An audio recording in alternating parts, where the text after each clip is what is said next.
Hi, I'm David Brevnick with the Brevnick Fishing Team, and today I'm going to teach you guys all you need to know about anchoring. So, today we're just going to talk about anchoring on reefs. So, right here is going to be our reef, and what I'm just going to do is show you guys how to anchor on it. A reef or some other type of structure. Now, it's really going to depend. So, let's start with the reefs, and then we'll get to bridges, and then we'll get to structures like bridges or like mangroves or stuff like that you want to anchor on. So this is mainly for offshore and nearshore people because they're going to be anchoring. They're not going to use the spot lock as much. The boats are generally bigger, so you don't have those trolling motors. Or if you just go out to a reef and you don't have a trolling motor, because what's really nice about the trolling motor is you can press spot lock and it'll lock you on that spot, that coordinate. So let's say this is our reef, right? And then the wind is going this way and the current is going this way. So two different directions. So a trick how you find out where you need to anchor is going to be really easily. So you just press mark on your GPS. Let's say you get marked right there, and you end up going this way. So you know because you're going this way, this is where you're going to be anchoring. So you need to anchor over here somewhere on top, in front of the reef.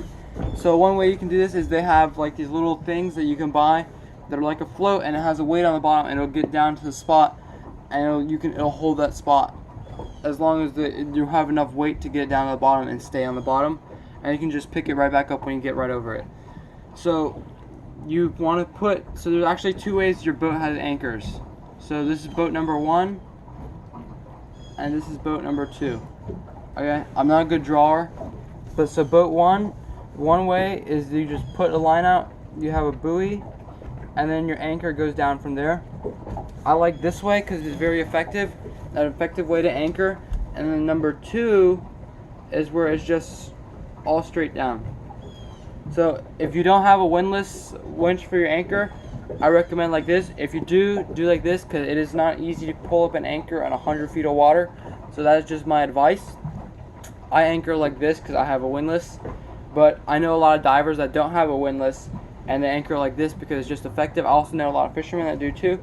So this is also a great way, even if you do have a windlass, if you know you can be chasing pelagics or stuff like that, this is a great way to do it. I don't know if you noticed, but in Wicked Tuna, the show, they anchor like this. That way when the fish bites, they can just untie it and they can chase the fish and they can just pull right back up to the anchor ball.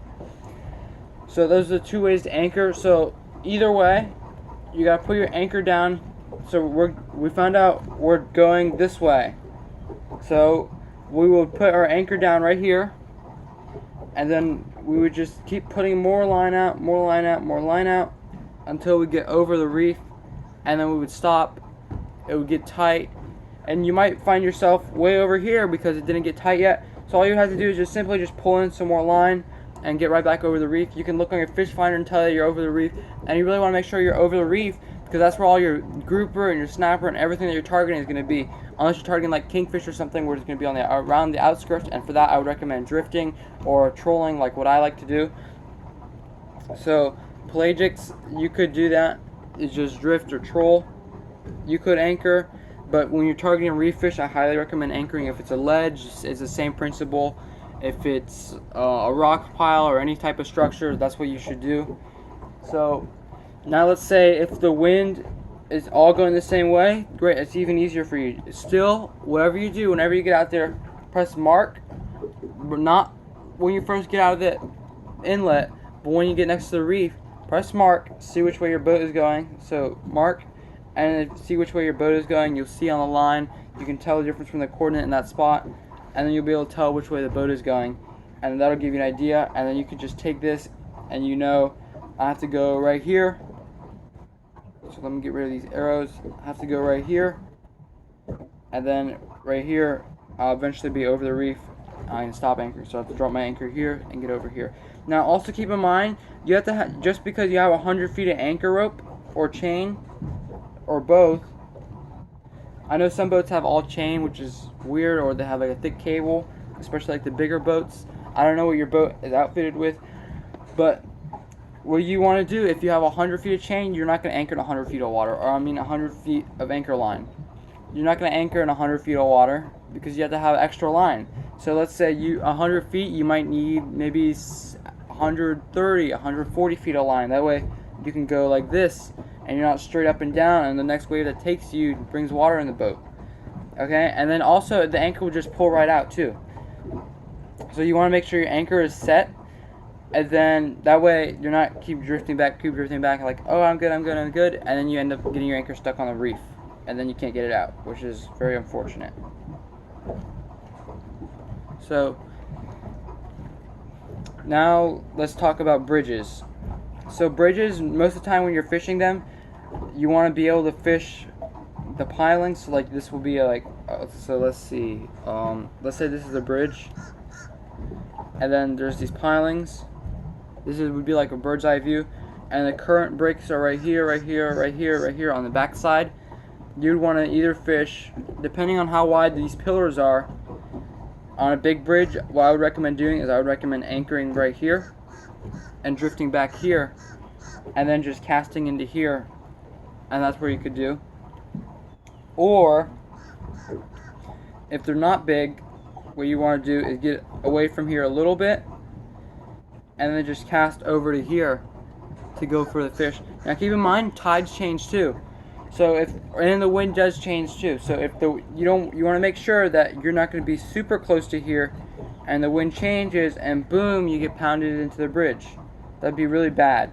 Or also, if this is too small, that's what I was saying. If it's just because your boat can fit through there doesn't mean you can anchor through there. Because remember, you're gonna have some extra rope, and then if the wind changes or the current changes, bang, your boat's gonna hit one of these pilings right here. So you want to make sure that you keep the wind and the waves in mind. So you might have to do a farther cast. It might not even be a good day to fish a bridge. Now it really is going to depend on how strong or how weak the winds are and the currents. So this is great for bigger bridges. And also I know if you have a trolling motor, it's really nice because you just press spotlight right here and you can just cast into here. If you have a trolling motor, comment below and tell me how you like it. So there's option 1, and then option 2 would be to anchor up here where you know you're safe. Your boat is right here, so now you know you're not going to get hit, and just let your baits go with the current until they get back here and they get caught in this place where there's no current, and then the fish bite it, and then you just pull it in. So that's another option. And then now for like docks and mangroves, if you're anchoring, I know when you fish in kayaks, if you want to anchor up on a dock, you got to use little anchors. I do believe DB Marine Supplies does have anchors. I'll check that out for you guys, and if they do, I'll leave a link below in the description. And they do have docking lines too. I do know that for sure, and I'm sure you could use docking lines for anchoring. My anchor is all chain because that's the way the boat came. That's why I brought up all chain. You guys probably think, who has all chain? I do. So I'll leave them linked below in the description.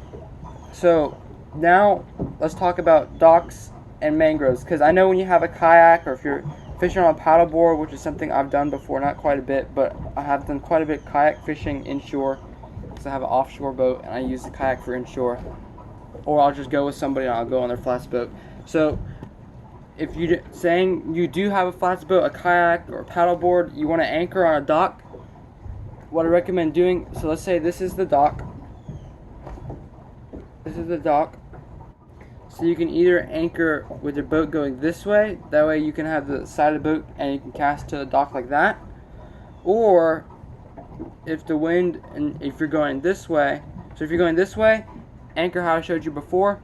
If you're going this way, anchor right here, and then put your lines in the water and you can go under the dock. So it's the same principle for mangroves, and then mangroves would be the same. So let's say that's your mangrove shoreline. Either go right here and just cast. Now you want to make sure that you're not going to get stuck in the mangroves in the shallow water and you can't get out. If you're in a kayak or a paddleboard or a flats boat, most of the time it's not an issue. But if you're in a boat that drafts a little bit more and you want to just try to do some inshore fishing, that's what you want to do. So, or again, if you're going this way, just anchor and then cast your lines to the thing. So that's another way. Now if you are going away, it might not be the best idea. You might want to go fish a different spot because you don't want to risk getting stuck unless you have like a paddleboard or kayak or a really small flats boat that can get into the skinny water.